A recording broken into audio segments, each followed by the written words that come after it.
Demasiado. Tengo la sensación que ya lo ha visto ganado, ¿eh? Ahí va Ronaldinho, cuidado que puede haber peligro. Ronaldinho va a encarar a Sergio Ramos. Ronaldinho se mete en el área, se presenta delante del portero, chuta. Otra vez. ¡Gol!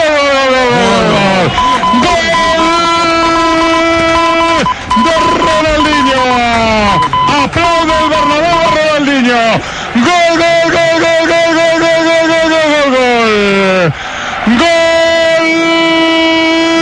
del Barça.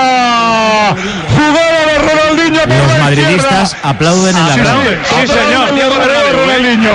Se va Ronaldinho de manera espectacular, de un hombre como Sergio Ramos en velocidad, y la pone abajo. El Madrid prefirió a Beckham, no quería Ronaldinho. Ronaldinho mete. Mira.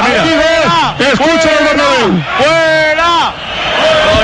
Primero se han puesto prácticamente todos en pie, reconociendo deportivamente la superioridad del Barcelona y de ese jugador en concreto, de Ronaldinho, e inmediatamente después, al menos en mi zona, algunos se han girado hacia el palco y han empezado a gritar fuera, fuera. Broncazo en el Santiago Bernabéu.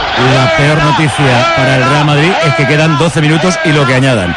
Y yo no he visto al Bernabéu aplaudir a un jugador del Barça desde que Maradona sentó a Chendo, me parece que era, y marcó aquel gol. Juan José, ¿verdad? Chendo fue más tarde, sí.